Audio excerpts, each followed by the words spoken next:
Hey guys, welcome back. Just to notice, there's a lot going on in my environment today. There's music upstairs, construction out my front door, and birds and stuff, street noise all around. So just try to ignore all of the extraneous sounds coming in. I don't know how much of it you'll hear, but it's pretty weird. So anyway, let's get started. I haven't talked to you guys in a little while, but I've got an update for you. Since we talked last, the last video I had, I was super aggravated with everything going on. I had no idea what was going to be happening with therapy and everything because I had been rejected by another therapist for being a high-risk borderline. So if you haven't seen that video, check it out. It's pretty intense. And today we have some news.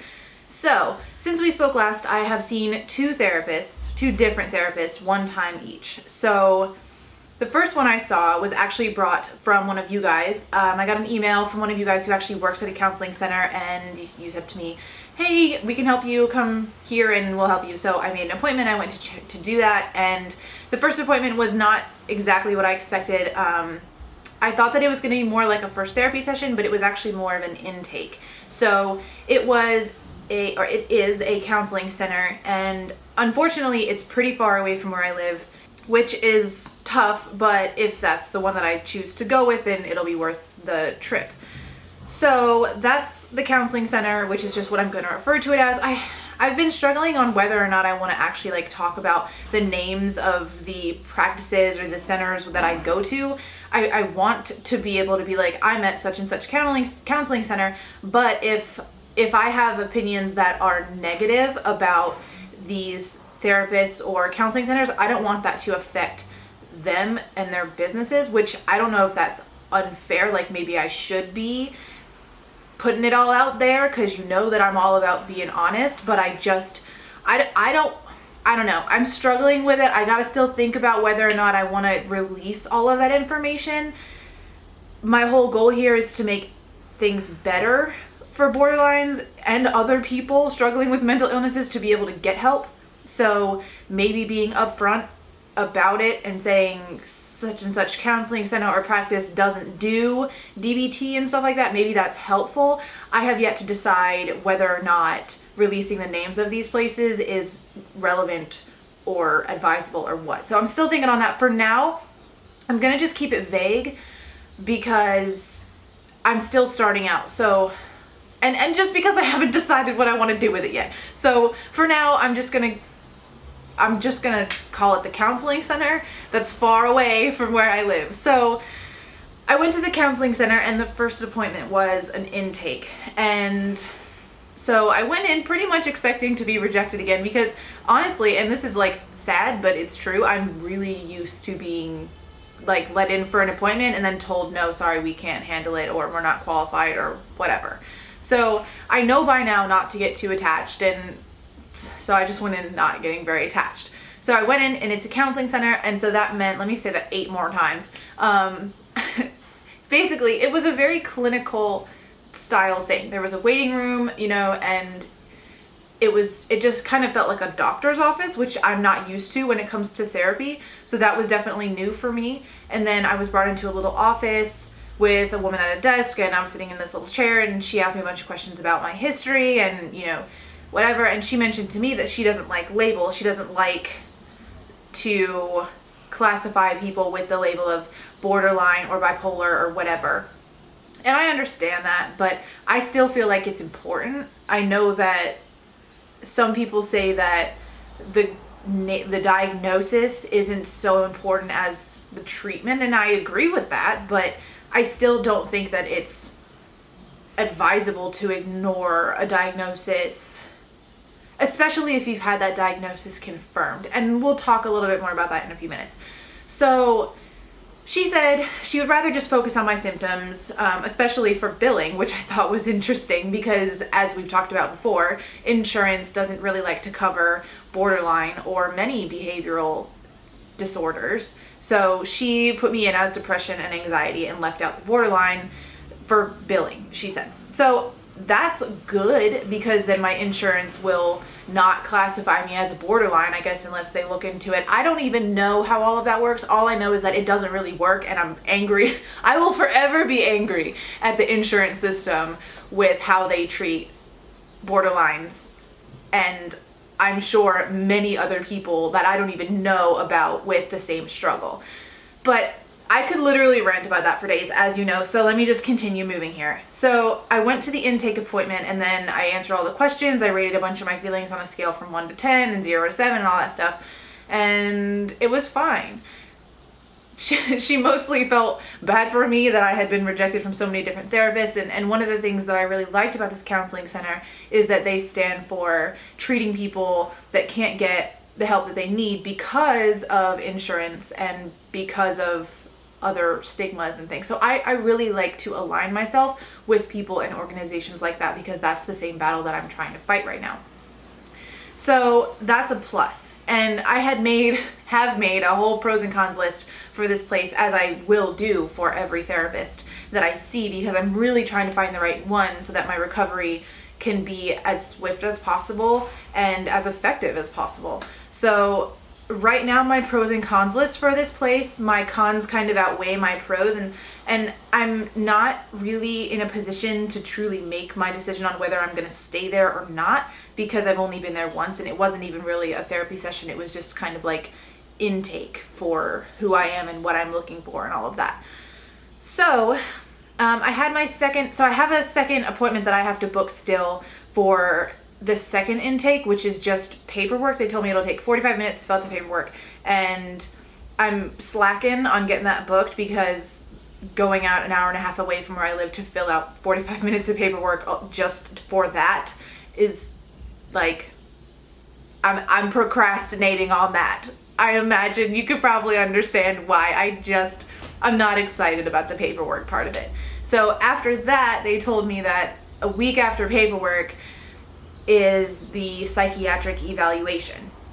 Now, this particular counseling center is affiliated with a wonderful hospital out on Long Island, and so I'm a little terrified that that affiliation is going to make it more likely that they would send me to inpatient. So I don't love that. You know, I want to be able to be 100% honest, and I'm going to be 100% honest, but I have already shared my fears with them about how I don't want to be put in inpatient, because I really just don't feel like that would help me, because I tend to get worse when I feel trapped.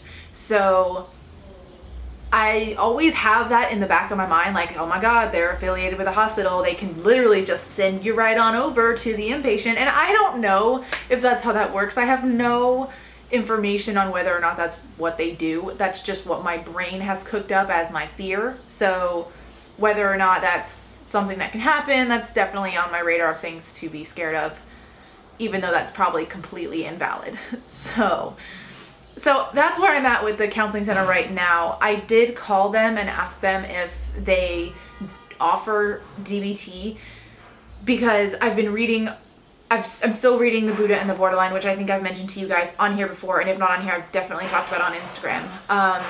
And I love that book. It's a memoir of a borderline, and it's absolutely fantastic. If you are a borderline, or if you have family members who are borderline, you should read this book, because it's so validating, and I feel like I'm reading my own story. And my mom is the one who read it first, and her friend too. They were reading it so they could get to know what I'm going through better, because it's very difficult for me to always put it into words. So they're reading it, and it's helped my mom especially to understand what I'm going through. So when I talk to her, or when she hears that I'm particularly, as we say for ease, particularly borderline, if I'm having a flare up or anything like that, then she knows like why or what I need, because she's read that book. And so my point is that in this book, the girl who wrote the memoir, Kiera, she goes through DBT. So I'm learning, I'm like reading about some DBT skills that she's learning, and I'm becoming more interested in getting back into DBT. Now, I think I've mentioned before that I did DBT group therapy for a little while several years ago, and I didn't finish it because it was expensive and I didn't connect with it at that time. I didn't feel like it was helpful, and I literally went to like maybe 3 sessions, maybe not even 3. I don't know, but I dropped out because I didn't feel like I was getting enough for how much it costs out of pocket, and I don't even remember how much it was. I just remember that it was too much. And between that and my out-of-pocket therapist that I was also seeing at the time, it was just like, I'm spending so much freaking money, and I had to choose. So I chose my therapist that I was seeing one-on-one over that. So now I'm wondering, so I'm thinking, okay, this counseling center is advocating for people who can't afford to go to behavioral therapy out of pocket. So do they have DBT? And if they do, then I'm absolutely going to try that, especially if it's more affordable. Absolutely. So they said no, they don't have DBT, but their therapists are qualified, as they said on the phone, to handle all kinds of different therapies that are needed for different mental issues. So they don't have DBT, but if the therapists are qualified to work on a borderline person, then that's still a pro. But I'm honestly just not sure if it's the right place for me. So I just want to make sure that I go through all of my options before I commit myself to something long term, because the therapist that I was committed to for 5 years, I was definitely stable for some of those years, but I don't feel like I got 5 years of therapy out of the 5 years of therapy, if that makes any sense at all. I don't know. So, okay, so that was the first one, the counseling center, and that was a few weeks ago, and maybe like 2-ish weeks ago.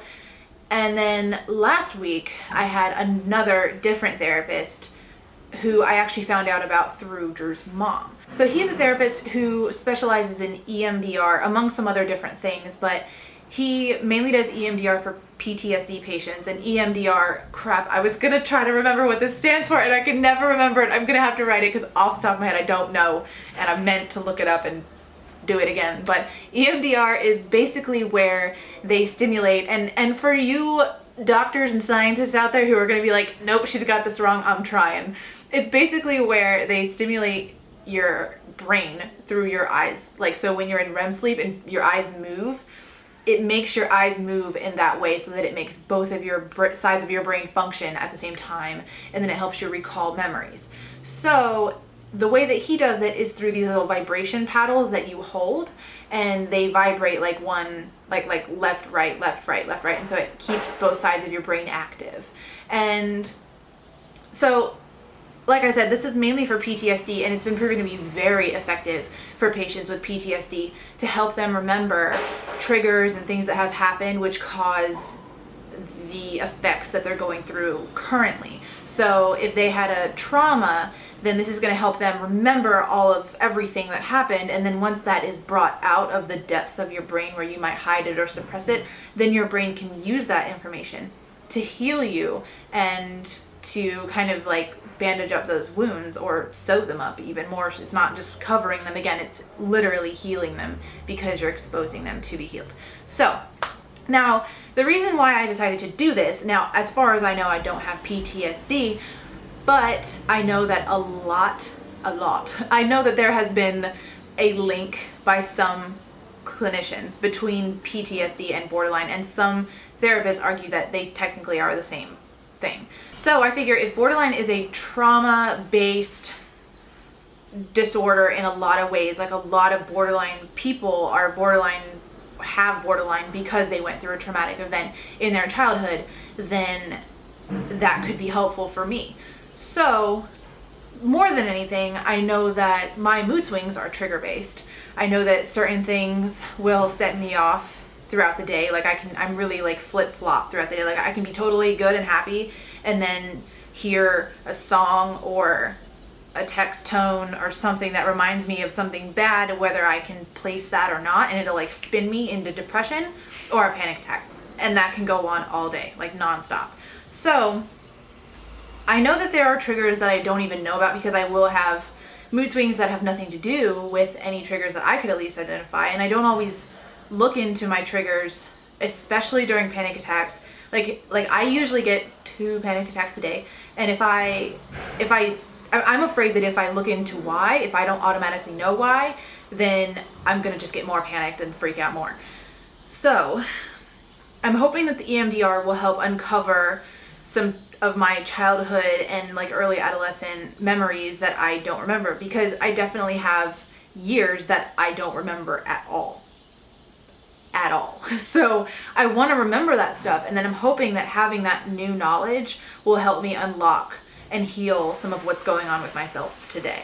So I'm going to be doing EMDR, and I had my first, it was kind of like a consultation with him last week. This one's a guy, so I'm also excited about that because I have responded really well to male therapists in the past. And so now this is like a long thing, and I really wanted this video to be short because I keep making really long videos, but I think it's worth talking about. He told me, like, he's a very upfront New York dude, okay? So he's like, he told me straight up, he's like, I don't treat borderlines. I don't know if he used the word scared, but I'm remembering it as scared. He's like, we're gonna say scared. He's scared of borderlines because he doesn't know what we'll do, right? And that's such a common misconception about borderlines, because everyone seems to think, no thanks to SVU's most recent episode, not most recent, but did you see the recent episode of SVU with the woman that they portrayed as borderline and she wasn't borderline at all? Ridiculous. People keep trying to say or think or spread this crazy lie that borderlines are these violent people. I think I already talked about this in the last one. I don't know. I'm still mad about it. I'm forever going to be mad about the stigma till the stigma is no longer a stigma. But okay, rant. I'm trying to like stay on target here, but I haven't talked to you guys in a while and it's just like all coming out. So, okay, so focus here, Ellie. The therapist, the male therapist, if I continue to see him, which I plan to, we'll have to come up with a fake name for him so that this is easier to talk about. He basically told me that he doesn't like to treat borderlines because he's afraid of what we'll do, or he doesn't know how to deal with the mood swings, and like, this makes him sound not qualified, but he's actually a really super smart guy, and I like him a lot because he's very direct and very blunt and very not afraid to talk about his opinions and how he feels. And so that's super nice, because I'm really tired of being like treated like a grenade, you know, like I'm gonna just blow up at any time. Like everyone's like, okay, we need to handle her with kid gloves because she's crazy. And like, that drives me nuts, because I just want someone to be straight with me, because I don't want to have to figure out what's real and what's not, because I'm already having to figure that out on my own about my own stuff. So be straight with me, right? So I like him because he's really super like blunt about everything. And so I knew going in that he was going to treat me with EMDR not as a borderline. Like, he's not going to treat my BPD. He's going to just give me EMDR. And I'm okay with that. I'm okay with that because I'm doing EMDR for my borderline. And then I'm going to use that information whenever I move on to a therapist that can treat me long-term, because like, he's not a long-term therapist. He's just an EMDR. That's not true. For me, he's an EMDR therapist. He's going to do EMDR with me, and then when I'm stable enough, he'll let me go on to my next therapist, who will hopefully do DBT or CBT or steps or something with me. So at least my thought is, if I can get EMDR done, then I'll have more information to work with moving into the next phase of the therapy.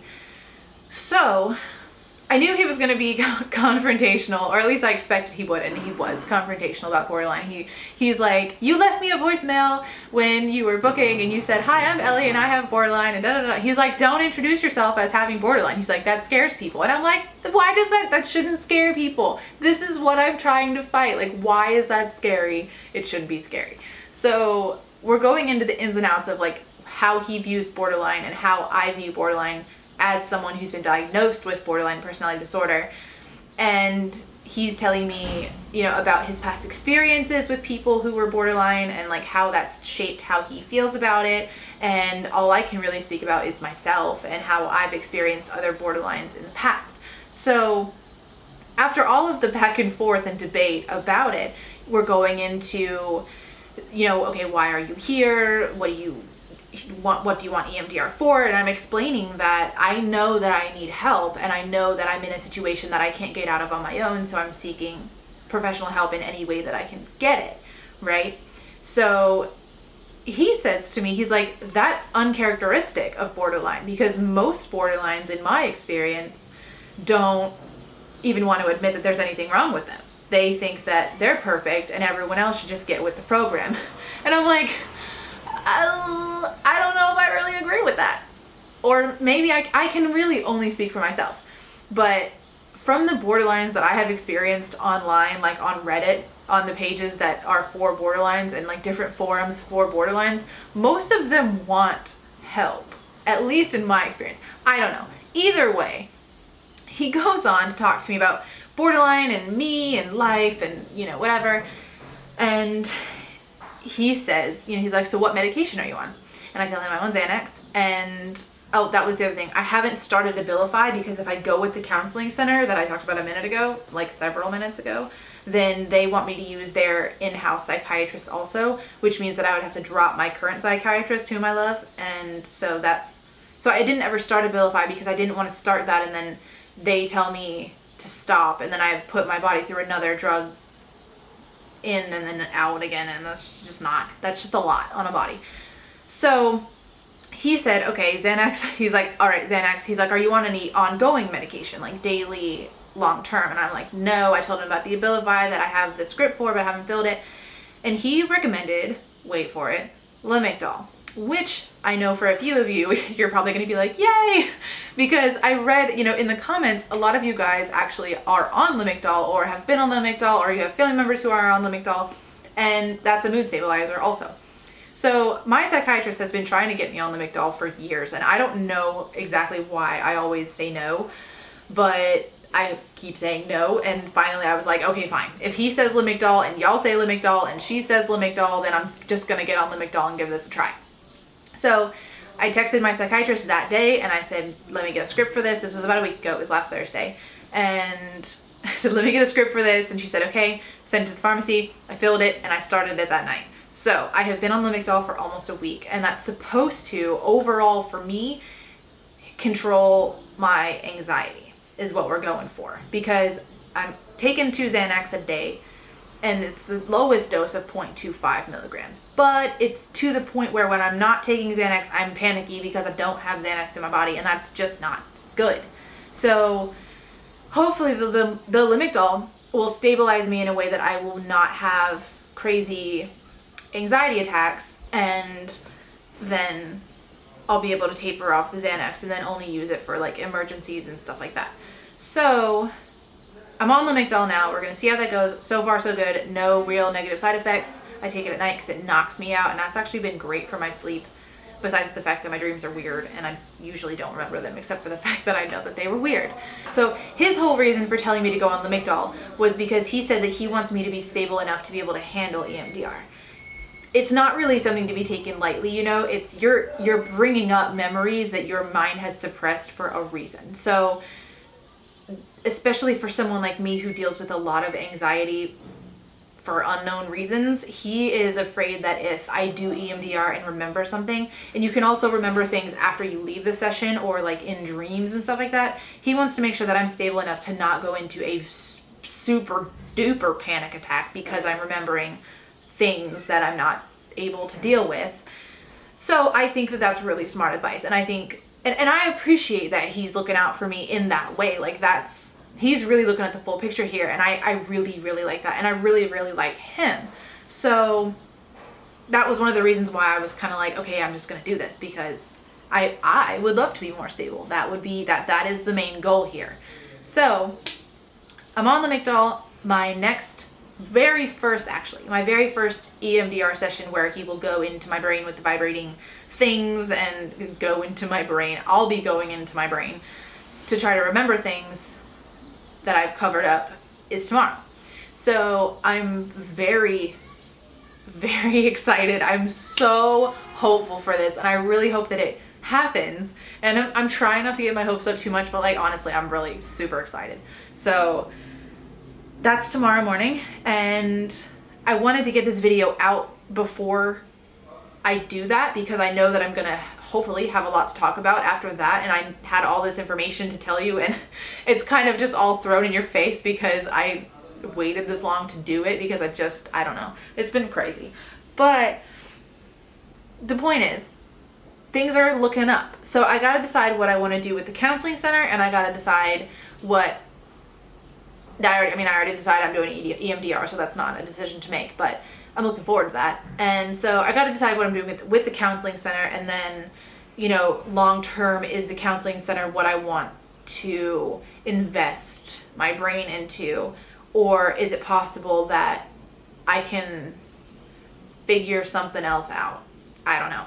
So I'll be seeing him again tomorrow, which means more updates to come, and for now, that's pretty much all of the update that I have. So yeah, I should have said this at the beginning of the video, but I just, you know me, I'm so scattered these days. So, but I just wanted to give a verbal thanks to everyone who's donated and shared and commented, and, you know, the nice comments anyway. And, you know, to all of you guys who have supported me in this journey in any way at all, literally in any way at all, even if it's just like liking it or, you know, watching it or whatever it is, like, thank you for being here for me. Thank you for listening and for sitting here and investing your own self into my journey, because I know that it's a lot, and I know that it's kind of like a weight. So I just appreciate you guys being here and being supportive and everything, and literally without you guys I couldn't do this. So, you know, the GoFundMe is paying for the therapy sessions that I've had so far, and will continue to pay for the therapy sessions that I go to from here on out. And I can't even believe how successful it's been so far. We are getting really close to the goal. So I really, really thank you guys for that. Again, I mean, I literally can't say thank you enough, because it's just really amazing that people that I've never met have really showed up in a big way to be so supportive in helping me fund this therapy. So I just want you to know that you guys are the best, and I'm super thankful, and I really hope that together we can make all of this happen, so that not only I can get recovered and back on the horse fully, but also so that we can change the game. Because at the end of all of this, I just want to change the game for the borderlines and the bipolars and the other personality disorders and the other mental disorders and mental illnesses. I want it not to be such a challenge for everyone, because it's already a challenge to have a mental illness. It shouldn't be a challenge to talk about it or to get help for it. So if we can't change the healthcare system, then let's at least change society and how we view it and how we think about it and how we help each other and how we talk about it, how we feel comfortable talking about it. That's what I want. So here's to more continued success for us in changing the game. I hope that it happens. And yeah, as always, just a reminder, if you guys haven't donated and you want to do so, the links are in the bottom, in the description box. There's one for PayPal and one for GoFundMe, whichever one suits you if you decide to donate. And if you don't, that's okay too. I definitely don't, I don't want you to feel obligated. It's completely like, if you want to do it, that would be awesome. And if you can't, I feel you too. So either way, I love you guys so much, no matter how much you're supporting me, no matter if you're supporting me or not. I love you, and I hope you're having a wonderful day, and I'll talk to you guys very soon. Thanks so much, guys. Literally, you're the best. Love you.